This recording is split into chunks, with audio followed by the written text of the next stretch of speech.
नमो राघवाय, जय मां भगवती आदिशक्ति पीताम्बरा।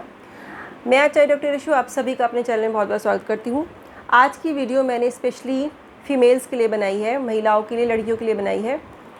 लड़कियों में या मैं कहूँ महिलाओं में पीरियड से रिलेटेड प्रॉब्लम या वाइट डिस्चार्ज से रिलेटेड प्रॉब्लम्स मोस्टली हो जाती हैं। मेडिसिन लेने के बाद भी कई बार पूरी तरह ठीक नहीं हो पाती है और बॉडी में बहुत ज़्यादा वीकनेस होने लगती है, मन परेशान रहने लगता है। बहुत सारे कारण ऐसे होते हैं जो इस प्रॉब्लम के साथ साथ साइड बाय साइड हो जाते हैं। अब आपको इसका रीज़न क्या है? देखिए, मेडिकल रीज़न तो है ही, पर मेडिकल एस्ट्रोलॉजी में अगर बात करें तो इसका जो मुख्य कारण होता है चंद्रमा और मंगल होते हैं। बॉडी में फ्लूइड और ब्लड, ये दोनों को कंट्रोल करते हैं दोनों प्लैनेट्स। चंद्रमा की मैं बात करूं तो चंद्रमा बड़ी तेज़ी से चलने वाले प्लैनेट है। 2.25 दिन में एक राशि से दूसरी राशि में यानी कि राशि परिवर्तन कर लेते हैं।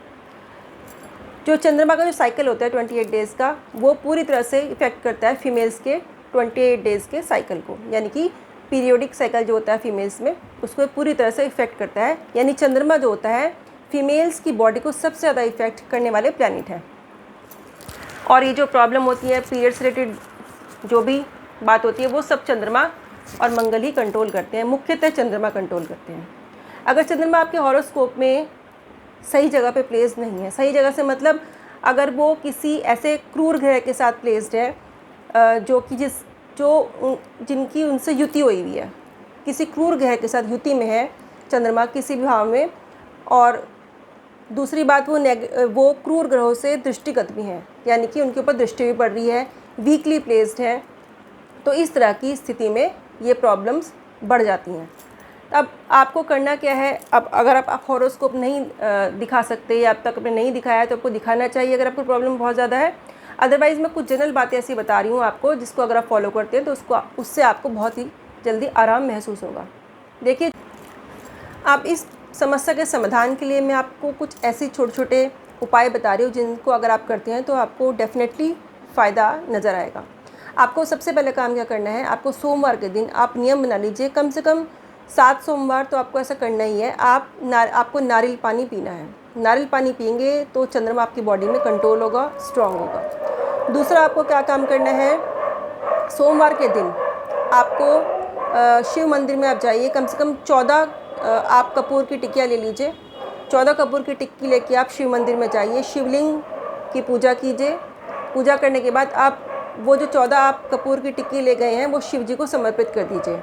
अपनी प्रार्थना कीजिए और शिव जी को समर्पित करके उसमें से 7 कपूर की टिक्की आपको वहीं जलानी है, बाकी 7 आप घर ले आइए। आपको क्या करना है? आप इन जो 7 टिक्की आप लेके आ रहे हैं उसमें हर एक सोमवार यानी कि 7 सोमवार तक आपको ये करना है। रोज़ हर सोमवार को आपको एक टिक्कियाँ बर्न करनी है। जिस कमरे में आप सोती हैं उसमें आप, जब आप अकेले हों, शाम के समय, दिन छिपे के समय, आपको क्या करना है? एक टिक्की लेनी है और उसको जलाना है और अपने विपरीत दिशा में उसके धुएं को ऐसे दूर करना है। जला के आप किसी भी चीज़ में, पात्र में, किसी कटोरी में लेकर जला लीजिए और उसका जब धुआं निकले, फ्यूम्स निकले, तो अपने से अपोजिट डायरेक्शन में उन फ्यूम्स को आप दूर कीजिए। ऐसा आपको 7 टिक्की आपके पास होंगी, आपको ऐसा 7 सोमवार तक करना है। वो 7 टिक्की आपकी यूज़ हो जाएंगी। तो ऐसा करने से भी आपकी जो ये प्रॉब्लम है काफ़ी हद तक कंट्रोल होगी। और आपको क्या करना है? पूर्णिमा वाले दिन आपको चंद्रमा को देख के त्राटक करना है। कम से कम 10 या 15 मिनट आप पूर्णिमा वाले दिन छत पे जाइए और चंद्रमा को देखिए और मन ही मन ओम सोम सोमाय नमः के आप जाप करते रहिए, मानसिक जाप कीजिए, उससे आपको फ़ायदा मिलेगा। चौथा उपाय मैं आपको बता रही हूँ, ये मंगल संबंधित है। इसमें आपको क्या करना है? आपको कम से कम 7 मंगलवार आपको लाल मसूर की दाल का दान करना है। आप लाल मसूर की दाल आप दान कर दीजिए, या गौशाला में दे दीजिए, या आप किसी गरीब व्यक्ति को भी दे सकते हैं। आप इसका दान कीजिए, मंदिर में भी दे सकते हैं। आप कम से कम अपने हाथ से एक या 2 मुट्ठी, कम से कम 2 मुट्ठी भर के आप इतनी दाल ले लीजिए और आपको 7 मंगलवार तक आपको ये दान करनी है। ऐसा आप करेंगे तो निश्चित रूप से आपको फ़ायदा मिलेगा। इन उपायों के साथ साथ अगर आप चाहते हैं तो आप मून स्टोन की माला या मून स्टोन का ब्रेसलेट भी पहन सकते हैं अपने लेफ्ट हैंड में।